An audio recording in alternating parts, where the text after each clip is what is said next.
สบายดีท่านผู้ชมที่เคารพต้อนรับท่านผู้ชมเข้าสู่ข่าวภาคเที่ยงจากของข่าวโทรภาพแห่งซาลาวพบกันในเที่ยงของวันพุธวันที่ 13 พฤษภาคม 2026นำเสนอข่าวภาคนี้โดยข้าพเจ้าสุริวัลย์ พลเยี่ยมท่านผู้ชมข่าวภาคนี้ก็มีหลายข่าวสำคัญมานำเสนอทั้งข่าวภายในข่าวต่างประเทศพร้อมด้วยข่าวกีฬาในตอนเช้าของวันที่ 13 พฤษภาคม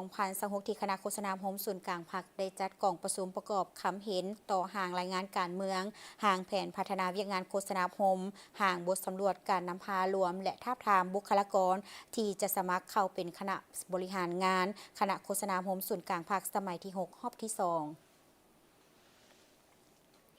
โดยการเป็นประธานของสหายคำพันธ์เผยยวงศ์กรรมการกรมการเมืองส่วนกลางพรรคหัวหน้าคณะโฆษณาโฮมส่วนกลางพรรคมีคณะประจำพรรคคณะพรรคคณะหน่วยพรรคภาคฐานและสมาชิกพรรคเข้าร่วมกองประชุมได้รับฟังการผ่านห่างบทรายงานการเมืองของคณะบริหารงานพรรคคณะโฆษณาโฮมส่วนกลางพรรคสมัยที่ 5 เสนอโดยสหายคำมอนจันทจิตกรรมการสำรองส่วนกลางพรรครองหัวหน้าคณะโฆษณาโฮมส่วนกลางพรรครับฟังการผ่านห่างแผนพัฒนาเวียกงานโฆษณาโฮมของคณะโฆษณาโฮมส่วนกลางพรรคเสนอโดยสหายกองค้ำกองธรรมเทวาคณะพรรคหัวหน้ากรมอบรมรับฟังการผ่านบทสำรวจการนำพาของคณะบริหารงานพรรคคณะโฆษณาโฮมส่วนกลางพรรคสมัยที่ 5 เสนอโดยสหายวันศรีกัวมั่วกรรมการศูนย์กลางพรรครองหัวหน้าคณะโฆษณาโฮมส่วนกลางพรรคจากนั้นบรรดาผู้เข้าร่วมได้พร้อมกันประกอบคำเห็นใส่หางรายงานดังกล่าวเพื่อให้มีเนื้อในครบถ้วนชัดเจนและลึกซึ้งกองประชุมยังได้ผ่านมาตรฐานเงื่อนไขผู้สมัครเลือกตั้งเข้าในคณะบริหารงานพรรคและคณะประจำพรรคเลขาห้องเลขาพรรคและประธานห้องประธานกฎกาและดำเนินการปอนบัตรทาบทามคณะประจำพรรคเลขาห้องเลขาและประธานห้องประธานกฎกาในโอกาสดังกล่าวสหกำพันธ์เผยวงศ์ได้มีคำเห็นชี้นำให้บรรดาผู้เข้าร่วมเอาใจใส่ประกอบคำเห็นอย่างกงไปกงมาต่อห่างบทรายงานการเมืองของคณะบริหารงานพรรคคณะโฆษณาโฮมศูนย์กลางพรรคสมัยที่ 5 แผนพัฒนาเวียกงานโฆษณาโฮมของคณะโฆษณาโฮมศูนย์กลางพรรคและบทสำรวจการนำพาของคณะบริหารงานพรรคโฆษณาโฮมศูนย์กลางพรรคสมัยที่ 5 โดยเฉพาะต่อเนื่องในสาเหตุจุดดีจุดอ่อนทิศทางแผนการและบรรดาเวียกจุดสุมของบรรดาห่างรายงานดังกล่าวให้มีเนื้อในครบถ้วนลึกซึ้งและสมบูรณ์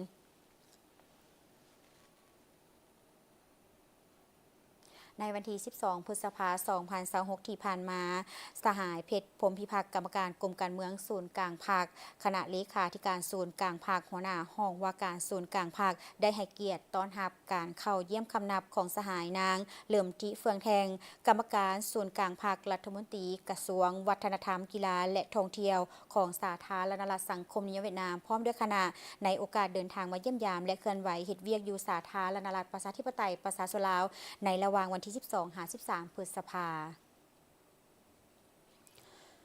โอกาสนี้สหายเพชรพรหมพิพัฒน์ได้กล่าวแสดงความยินดีต้อนรับและตีราคาสูงต่อสหายนางเหลิมทีเฟืองแทงพร้อมด้วยคณะที่ได้มาเยี่ยมยามและเฮ็ดเวียกอยู่สาธารณรัฐประชาธิปไตยประชาชนลาวในครั้งนี้และแสดงความสมเสยต่อผลสำเร็จในการจัดกองประชุมพบปะของ2กระทรวงคือกระทรวงวัฒนธรรมและการท่องเที่ยวลาวและกระทรวงวัฒนธรรมกีฬาและท่องเที่ยวเวียดนามทั้ง2กระทรวงยังได้เซ็นบทบันทึกร่วมกันฉบับปี 2026 หา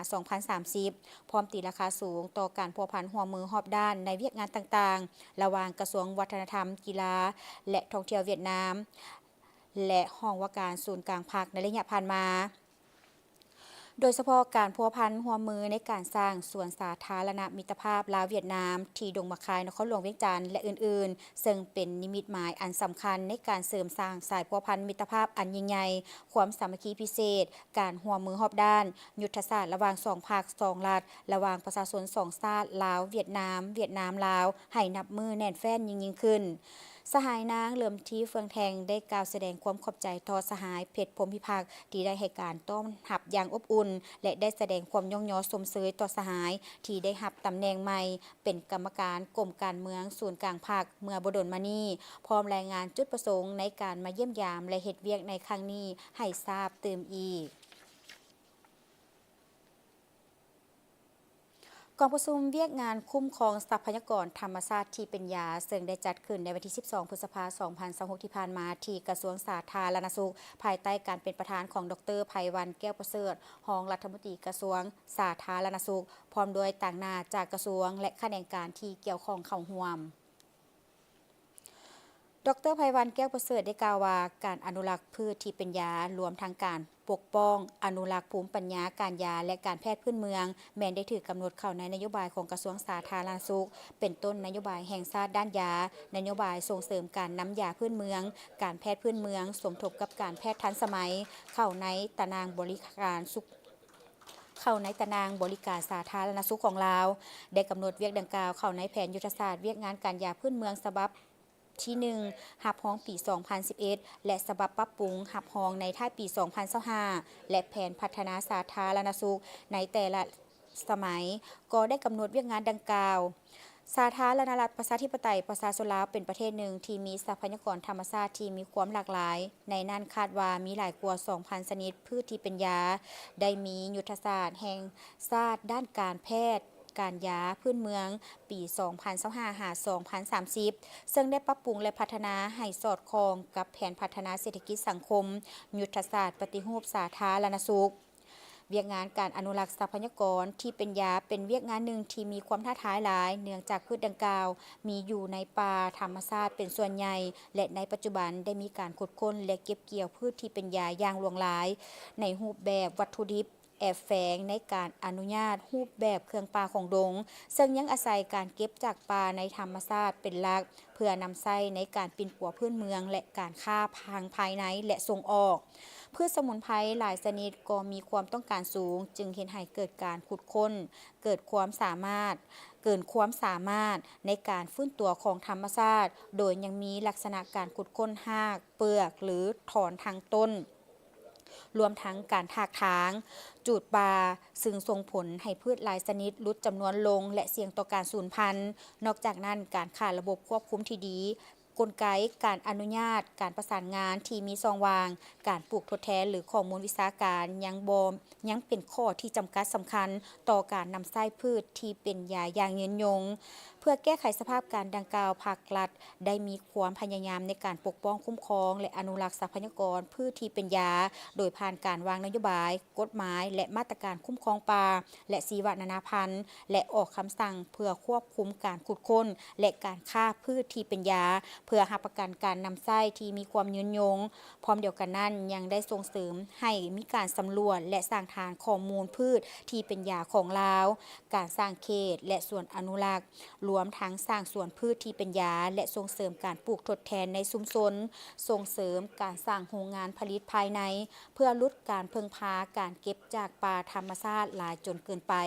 นอกจากนั้นยังมีการร่วมมือกับองค์การสากลและสถาบันค้นคว้าเพื่อพัฒนานำไส้พืชที่เป็นยาให้เกิดประโยชน์ควบคู่กับการอนุรักษ์อย่างยืนยง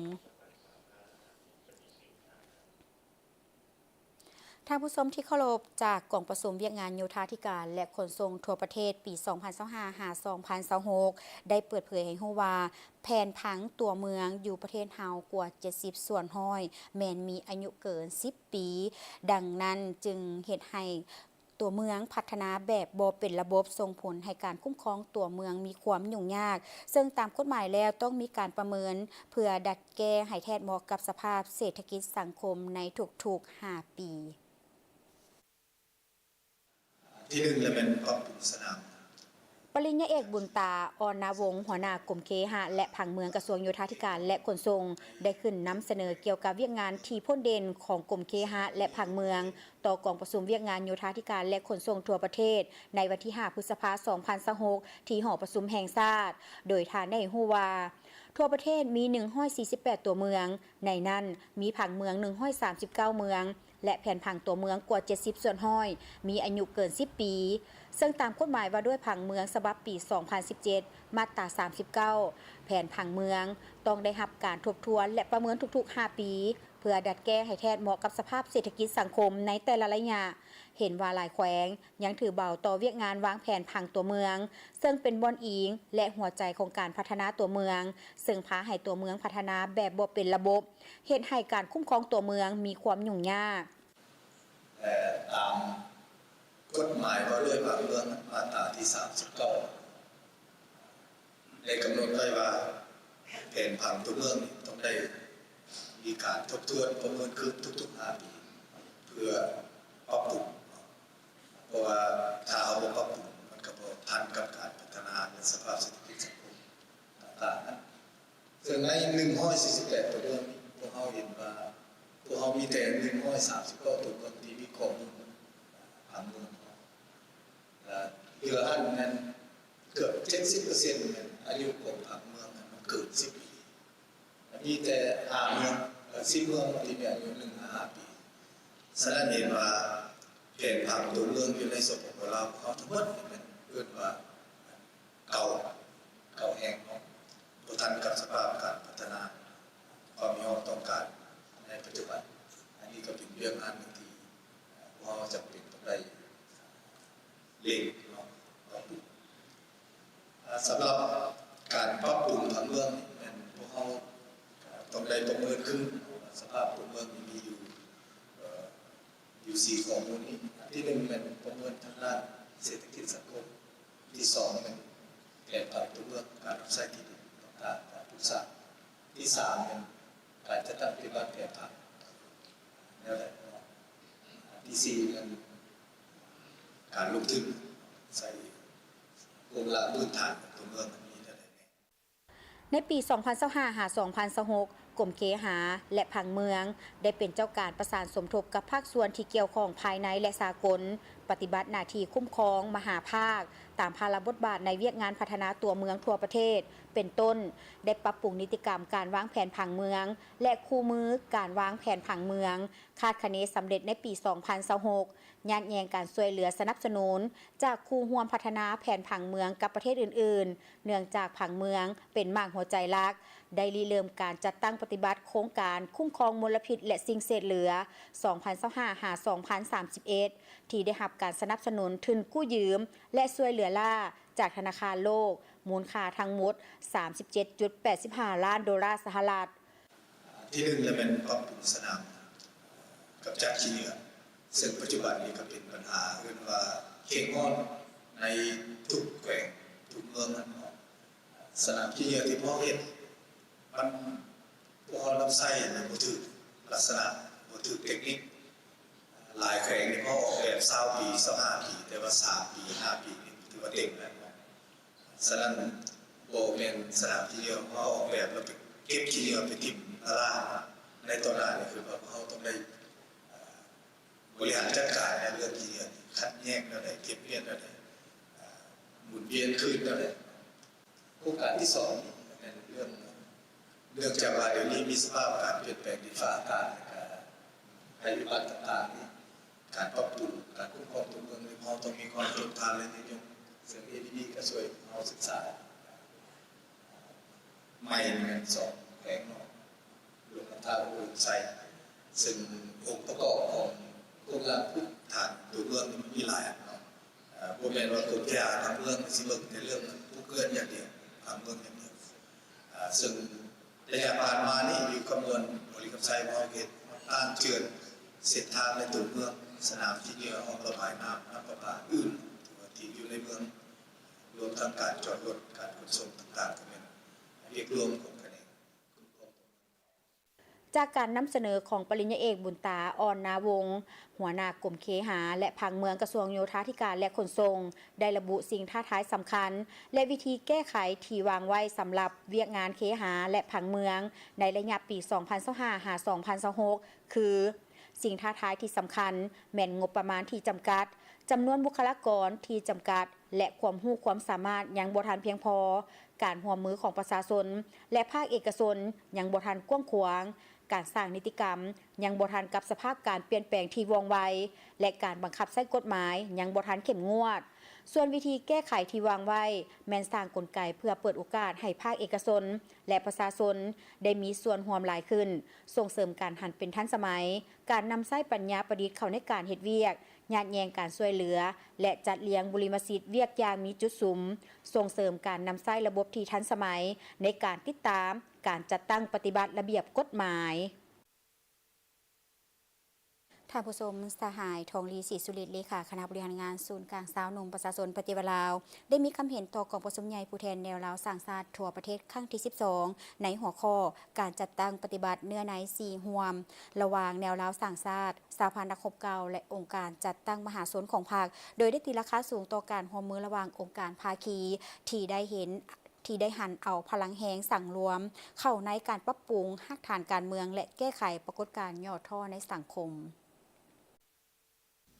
พร้อมกันนั้นพวกเราก็ยังได้ร่วมกันค้นคว้าหัวข้อการสร้างขบวนการรักษาและพัฒนาให้กลายเป็นผลงานตัวจริงและร่วมกันสร้างการหันเปลี่ยนแก้ไขความยุ่งยากเพื่อสร้างรายรับร่วมกันแนใส่เหตุให้องค์การจัดตั้งมหาชนขั้นรากฐานมีความเข้มแข็งและกุ้มตนเองได้ในระดับหนึ่งตลอดระยะ5 ปีผ่านมาศูนย์กลางสาวหนุ่มประชาชนปฏิวัติลาวได้ถือเอาเนื้อในจิตใจของ4ห่วมเป็นเข็มทิศเยียงทางในการประสานงานกับศูนย์กลางแนวลาวสร้างชาติสหพันธ์นักรบเก่าแห่งชาติลาวและองค์การจัดตั้งมหาชนของพรรคอย่างเสมอต้นเสมอปลายได้ร่วมกันโฆษณาศึกษาหมขนขวายมหาชนในทุกสั้นคนและแต่ละท้องถิ่นเพื่อสร้างความเป็นเอกภาพทางด้านแนวคิดร่วมกันติดตามกวดกาซองแสงและให้คำปรึกษาอย่างเข้มงวดโดยอิงใส่รัฐธรรมนูญกฎหมายว่าด้วยสภาแห่งชาติกฎหมายของ5องค์การภาคีและโดยเฉพาะแม่นการจัดตั้งปฏิบัติข้อกำหนด01ทับคลสพว่าด้วยระเบียบการติดตามกฎกาของแนวลาวสร้างชาติและองค์การจัดตั้งมหาชนต่อองค์การอำนาจรัฐเพื่อรับประกันความโปร่งใสและปกป้องสิทธิผลประโยชน์อันชอบธรรมของประชาชนพร้อมกันนั้นได้ร่วมกันค้นคว้าหัวข้อการสร้างขบวนการรักษาและพัฒนาให้กลายเป็นผลงานตัวจริงและร่วมกันสร้างการหันเปลี่ยนแก้ไขความยุ่งยากเพื่อสร้างรายรับร่วมกันแนใส่เฮ็ดให้องค์การจัดตั้งมหาชนขั้นรากฐานมีความเข้มแข็งและคุ้มตนเองได้ในระดับหนึ่งผลสำเร็จที่พ้นเด่นแม้นพวกเราสามารถหันเอาพลังแหงของแต่ละองค์การมาเป็นพลังสังรวม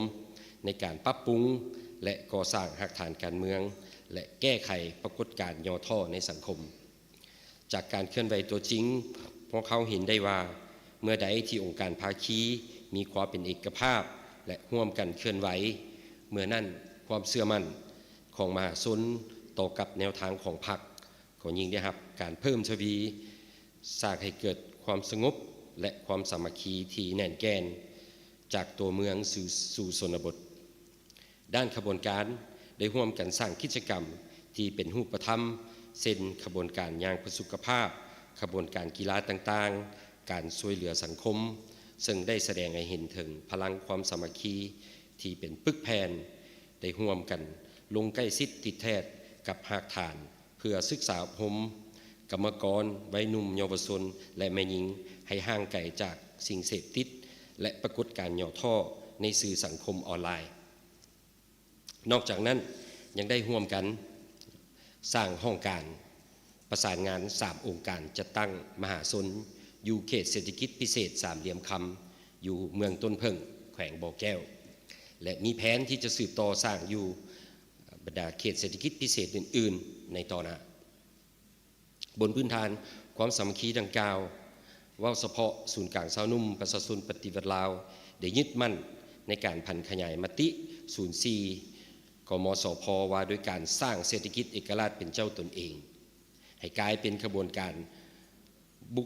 บุกของสาวนุ่มพวกเขาได้หันเปลี่ยนจากการโฆษณามาเป็นการสร้างเศรษฐกิจกิจกรรมที่สร้างรายรับตัวจริง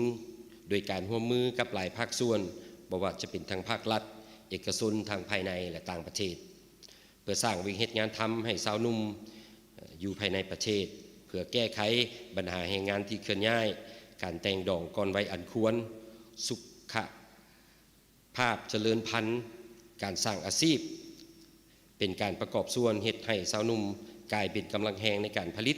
ที่ทันสมัยมีระเบียบวินัยและมีจิตใจรักชาติเพื่อเป็นเสาค้ำที่เข้มแข็งให้แก่เศรษฐกิจแห่งชาติในระยะใหม่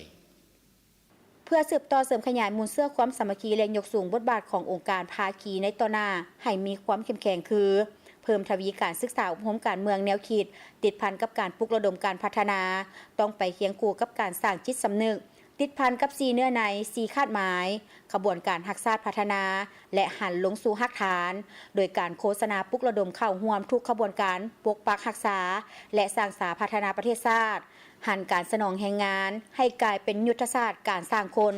สร้างโอกาสให้แก่สาวหนุ่มพวกเฮาบ่เพียงแต่ซ่องหาแรงงานให้โรงงานเท่านั้นแต่ต้องเน้นการพัฒนาฝีมือแรงงานที่มีวินัยมีจิตสำนึกที่ดีและยกระดับขีดความสามารถให้ทันยุคเฮ็ดให้เขาเจ้าสามารถเข้าถึงตำแหน่งงานที่มีอยู่จริงในตลาดแรงงานโดยผ่านการร่วมมืออย่างใกล้ชิดกับบรรดาบริษัทที่มีการร่วมมือกับศูนย์กลางสาวหนุ่มประชาชนปฏิบัติลาวยูแห่งการหันเป็นดิจิตอลเพื่อเชื่อมจอดข้อมูลสาวหนุ่มกับตลาดแรงงานและการนำใช้เทคโนโลยีเข้าในเวียกงานสื่อมวลชนให้ทันกับยุคสมัยและประสานสมทบกับองค์การภาคีเพื่อสร้างเป็นโครงการจุดสุมเป็นต้นโครงการสร้างเศรษฐกิจครอบครัวให้เข้มแข็งการรักษาสิ่งแวดล้อมสีเขียวส่งเสริมวัฒนธรรมอันดีงามของชาติการแก้ไขปรากฏการณ์ย่อท่อในกลุ่มวัยหนุ่มการสร้างอาชีพมั่นคงและอื่นๆให้กลายเป็นสัญลักษณ์แห่งความสามัคคีและเป็นคู่ร่วมงานที่ซื่อสัตย์บริสุทธิ์กับแนวลาวสร้างชาติและบรรดาองค์การภาคีเพื่อร่วมกันสร้างขบวนการ4ร่วมให้มีผลสำเร็จใหม่ที่ยิ่งใหญ่กว่าเก่าท่านผู้ชมจากนี้ไปติดตามสถานการณ์ข่าวต่างประเทศพร้อมด้วยข่าวกีฬา